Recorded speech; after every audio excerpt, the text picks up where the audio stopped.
Bonjour à tous et à toutes. C'est un plaisir de vous retrouver cette semaine. Je me suis dit qu'à l'approche de Noël, ce serait chouette de faire une petite balade en soirée, histoire de vraiment se mettre dans l'esprit des fêtes, avec les petites lumières scintillantes et le bon froid hivernal. Aujourd'hui à l'émission, nous découvrons les secrets de la chapelle des Ursulines de Québec, un lieu sacré qui renferme des symboles mystérieux et plein de sens.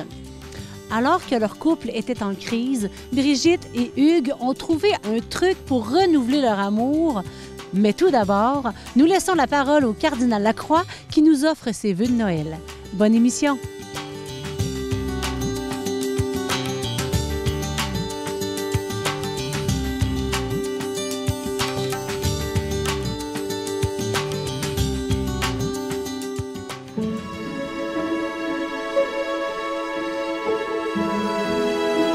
Frères et sœurs, la paix soit avec vous. La joie de Noël se serait-elle éteinte sous une chape des misères qui affectent notre monde? Les conflits meurtriers, les catastrophes climatologiques et le flot incessant de mauvaises nouvelles déferlent au quotidien dans les médias. Des épreuves ont pu s'immiscer dans nos propres vies. Tout cela pourrait éteindre l'espérance si l'Emmanuel ne cessait de raviver la flamme dans l'âtre de nos cœurs. Voyez les signes de mon amour. Entendons-nous le Fils nouveau-né nous souffler à l'oreille. Comment ne pas nous émerveiller de la foi qu'il a éveillée et soutenue chez des générations de fidèles au cours des 350 années que notre diocèse de Québec a vaillamment traversé pour qu'à notre tour, nous poursuivions la mission. Comment ne pas rendre grâce pour sa présence dans une sainte famille, à l'image de celle que notre premier évêque, Saint François de Laval, nous a proposée comme modèle pour que chacune de nos familles soit un havre de sérénité et de bonheur, comme des présents du ciel sous le sapin qui éclaire nos maisons. C'est dans ce monde, tellement aimé de Dieu, que poussent des fleurs dans les jardins de nos vies, même lorsqu'ils paraissent sommeiller en jachère. À Noël, je vous invite à semer de la joie, de l'espérance, de l'amour et des flots de reconnaissance pour une abondante récolte de santé, de bonheur et de paix tout au long de la nouvelle année. Frères et sœurs, joyeux Noël et une heureuse et sainte année 2024 à vous et à vos familles.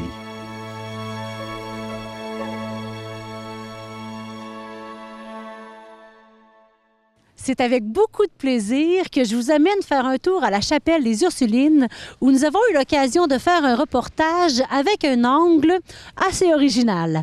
Bonne découverte! Il y a encore un mystère sur ce tableau-là, en fait, plusieurs mystères. C'est une vraie chasse au trésor. On dirait qu'il y a des symboles secrets. C'était un symbole maçonnique. Qu'est-ce que ce symbole fait ici? Dans une église catholique. Oui. Des symboles cachés dans une chapelle du Vieux-Québec. Un langage secret qui révèle un mystère étonnant. Une énigme à résoudre pour découvrir la vérité.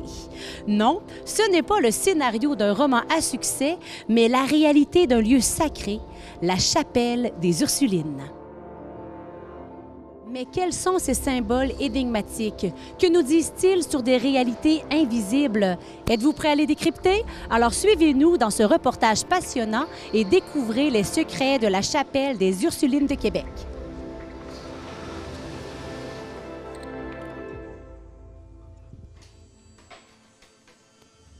Ah ben voilà nos chercheurs de mystères. Bonjour Jeanne. Bonjour Geneviève. Merci de nous accueillir dans cette magnifique chapelle. C'est impressionnant. Oui, c'est impressionnant. Viens voir. Tu vois, toutes les statues ici ont été faites par un parent d'élève. Parce qu'ici, on est d'abord dans un monastère où l'enseignement était la mission principale des sœurs Ursulines. Elles sont arrivées en 1639 pour enseigner aux jeunes filles. Donc, plus tard, On parle de l'année 1723, un sculpteur qui s'appelait Levasseur, dont les 3 filles étaient élèves chez les Ursulines, a fait tout le décor que tu as devant les yeux.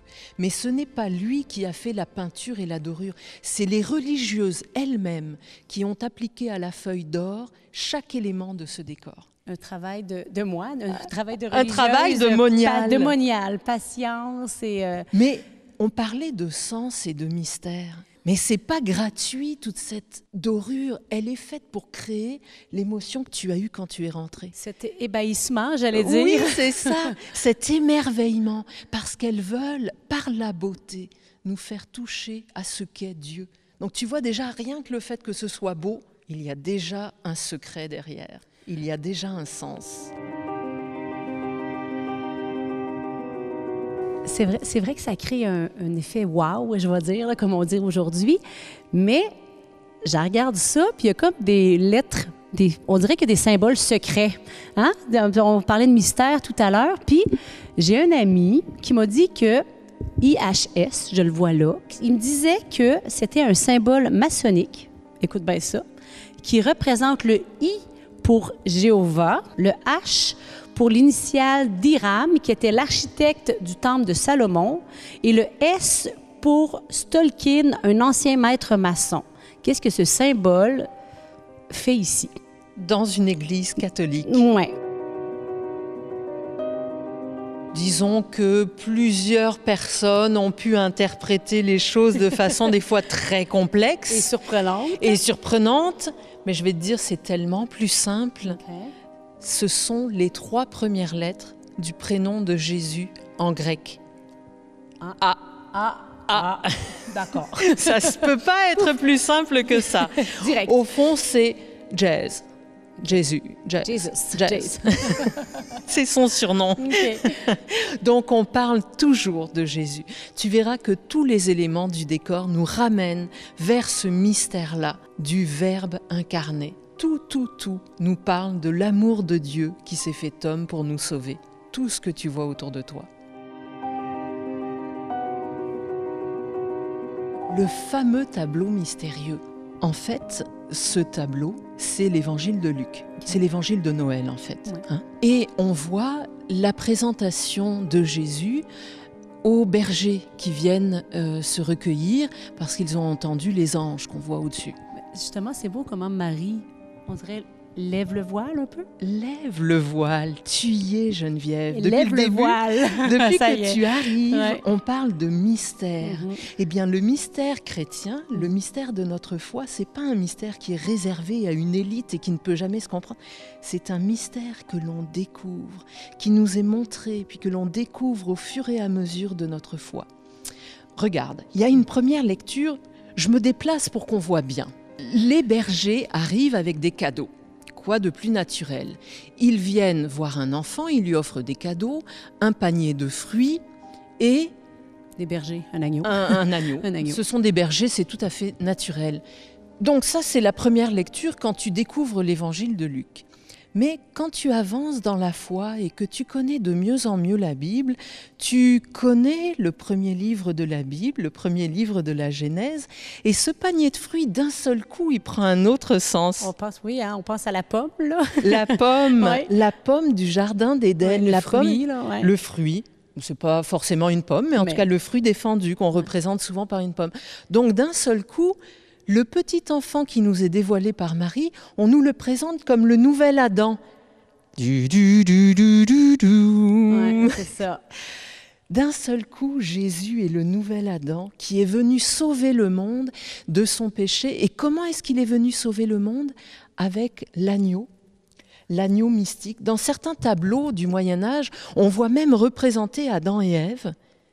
Et on voit même représenter quelquefois l'agneau avec une auréole.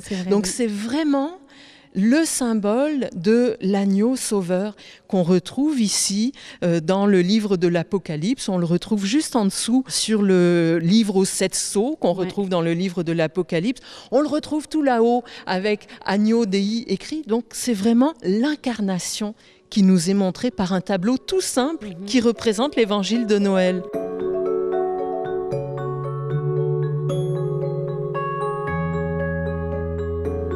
Tu nous parles depuis tout à l'heure là, que tous les symboles nous pointent vers l'incarnation, Marie de l'Incarnation. Marie de l'Incarnation. Ça a sûrement un lien quelque part. Là. Ça a sûrement un lien. C'est la fondatrice du monastère ici.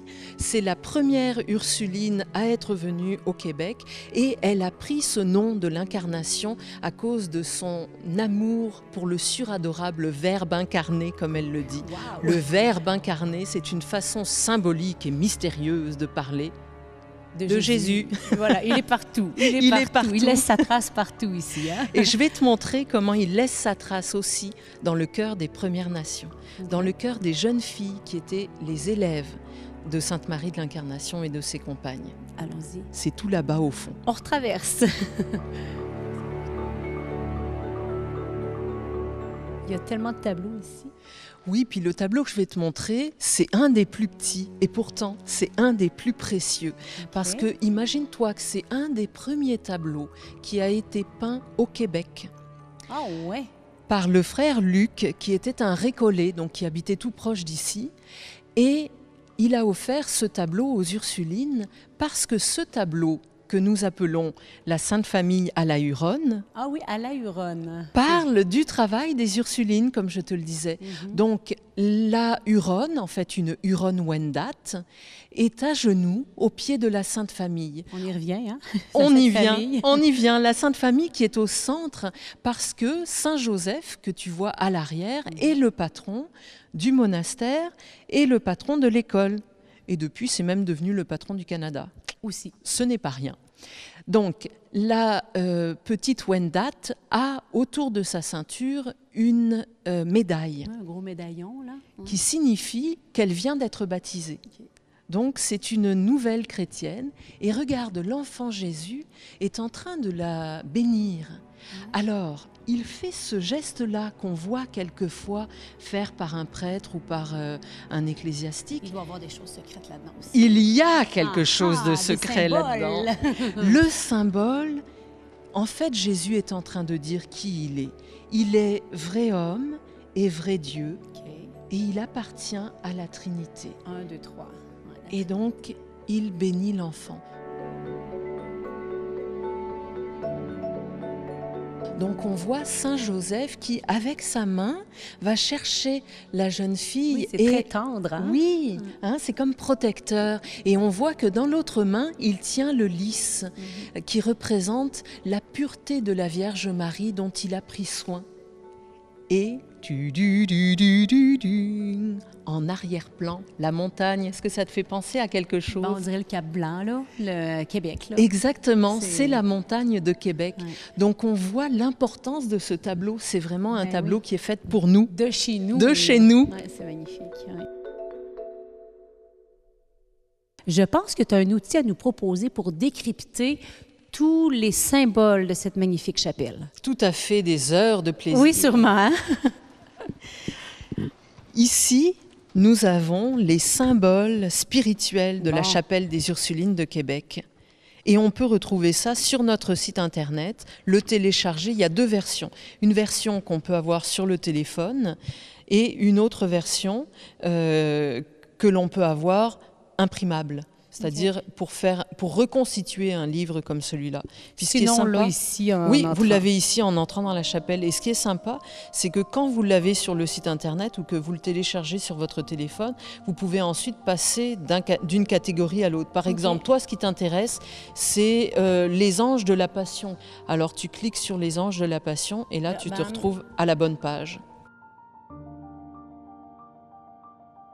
De l'autre côté, vous avez naturellement le tombeau de notre chère fondatrice Sainte Marie de l'Incarnation et la chapelle intérieure, la chapelle des Sœurs, qui a été fermée pendant de nombreux mois. Elle vient juste de réouvrir. Donc elle vient juste de réouvrir et elle est splendide.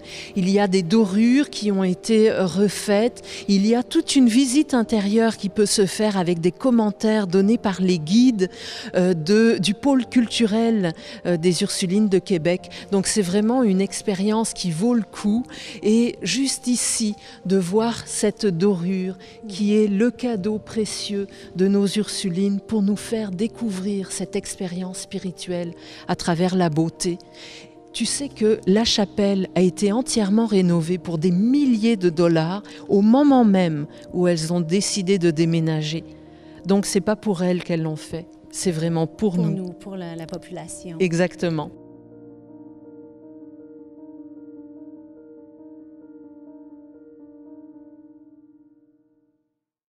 Voici le témoignage pétillant et plein de vérité d'un couple qui est parvenu, contre toute attente, à renouveler leur amour alors que leur couple battait de l'aile. C'est toi qui vas commencer à dire. C'est ça! Mais arrête de dire que je parle trop d'abord. Mais non, mais là, parce que je voulais résumer.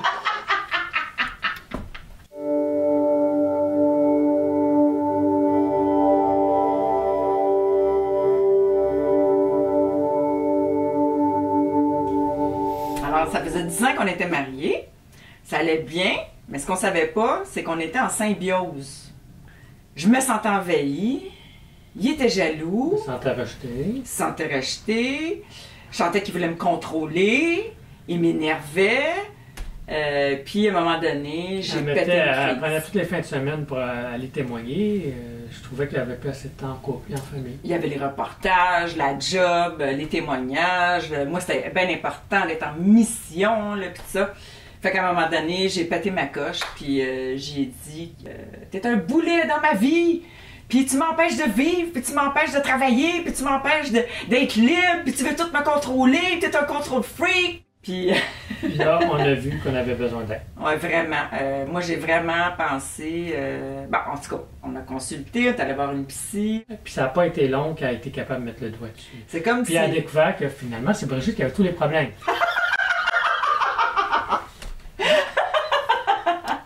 Mais, quasiment. Mais c'est ça, elle a vu que, dans le fond, c'était quoi? C'était comme si c'était nos deux égos, nos deux amours propres qui se heurtaient. Je vivais ma vie comme une célibataire, là. Finalement, je l'incluais rarement dans ce que je voulais faire. Puis aussi, de son côté, il y avait beaucoup de jalousie, puis qui essayait de mettre sa main sur moi, d'avoir une main mise. Fait que c'était pas la liberté, tu sais. Fait que chacun de notre côté, on tirait, tu sais, pour essayer de contrôler l'affaire, puis c'était un cercle vicieux, finalement, tu sais.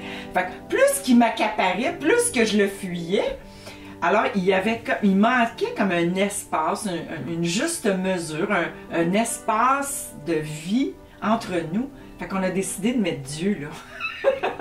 Entre les deux. Ben, on a fait un choix, on a dit on a la Ouais. foi, on a la foi, on a la foi, qu'est-ce que ça veut dire? Puis à un moment donné, on a Ouais. décidé, ben, on va mettre Dieu en premier dans notre vie, mais concrètement, ça se fait comment ça? C'est-tu de lui donner plus de temps dans la journée? On peut pas, je travaille. On a décidé qu'on allait lui donner le premier temps de notre journée, c'est quand? C'est quand on se lève, on prend 15, 10, 15, 20 minutes en se levant pour prier, pour dire, Ensemble. on t'offre notre En journée, couple. mais ensemble. Mais ça, là, écoute, c'est comme une confession, là, mais je ne me confesse pas à un étranger, à un prêtre. Là. On se confesse l'un à l'autre, mais en parlant à Dieu. C'est se mettre en transparence. C'est de dire les choses en vérité. J'ai comme appris à travers ça de vraiment dire les choses dès qu'elles arrivaient, tu sais. Pas garder ça en dedans. T'sais. Ça a été vraiment une année où il fallait faire la vérité. Faire un espace où il y a Dieu, là, entre nous deux. Elle appelait ça le no man's land. C'est-à-dire qu'il faut respecter l'autre. Avoir Tu peux pas- une saine distance. Une saine distance où il y a comme un jardin sacré où je peux pas mettre la main sur l'autre, puis où je peux pas contrôler l'autre, mais où je dois le laisser vivre, puis mais être là pour lui aussi en même temps. Fait que ça, le pattern, il a été nommé, on l'a travaillé. C'est sûr qu'il peut y avoir des relents des fois, mais maintenant on le voit. Et on est outillé. Hey, avant, il pouvait être 3 jours sans me parler. C'était vraiment l'enfer. Ça a été 3 heures, maintenant c'est 3 minutes. Ah ouais, un petit 3 minutes. Alors c'est sûr qu'on atteint une autre crise. Une crise, c'est un ajustement. Dans 10 ans. Ben, dans 8 ans. Mais là, maintenant, c'est comme, wow, tu sais, notre amour est vraiment renouvelé, là. Je dirais qu'on va beaucoup plus en profondeur, puis ça se reflète sur toutes nos personnes, tu sais, dans nous deux, tu sais, puis sur nos enfants aussi, tu sais, parce que vraiment, je dirais que c'est la vérité qui nous a rendus libres. C'est vraiment ça.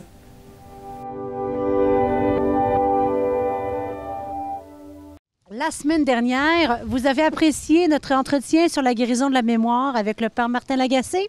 Eh bien, voici pour vous un autre extrait de son balado. Alors arrive l'autre grande fracture ou l'autre grande articulation qui prendra du temps à venir, qui est la Révolution tranquille, qui est un peu comme une crise d'adolescence, en fait. Parce que l'Église nous a un peu infantilisés. Oui, elle nous a gardés, mais en même temps, elle nous a gardés comme une mère un peu trop protectrice. Et là, il va y avoir une réaction de toute une nouvelle génération, les boomers, etc., qui vont dire, ben ça marche plus. Le monde entier est passé à un nouvel paradigme social, à un nouvel type de société. Le Québec veut entrer dans la modernité. Donc, c'est très légitime. Et puis, l'Église l'a bien compris, d'ailleurs, parce que l'Église ne sait pas, c'est tout à son éloge, là, c'est pas crispé sur cette position. On l'a vu, on a transmis les institutions scolaires, sanitaires, on a passé ça aux laïcs, au gouvernement. Mais ce qui est arrivé, c'est que ce repositionnement, qui aurait pu être salutaire, intéressant, de repositionner l'Église dans son vrai rôle spirituel et puis redonner aux laïcs et à l'État son rôle plénier, en fait, ça s'est transformé dans une embardée anti-chrétienne. Et on a, depuis 50 ans, déchristianisé le Québec, mais de A à Z. Si effectivement il y avait une emprise sur la conscience, maintenant, on ne veut plus entendre parler de l'enseignement de l'Église pour éclairer notre conscience. Ça part de la conscience individuelle jusqu'aux institutions étatiques, en passant par l'école, la famille, toutes les dimensions de la société qui étaient imprégnées de christianisme sont systématiquement comme passées au Karcher pour nettoyer toute trace de christianisme.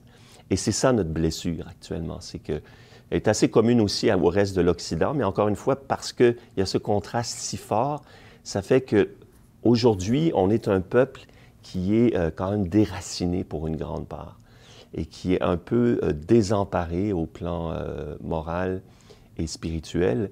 Donc, cette révolution tranquille, cette modernisation, il faut voir, c'est quand même extraordinaire, la révolution, tout ce qui s'est passé, par exemple, pour le statut de la femme, il y a eu vraiment une émancipation qui s'est faite, l'accès à l'éducation, l'émergence d'une nouvelle bourgeoisie commerciale, des grandes réussites industrielles, artistiques, les Québécois partout dans le monde.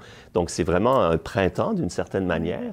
Mais là aussi, il y a une grosse ambiguïté, parce que ça s'est fait justement par rupture avec le monde dont on provient.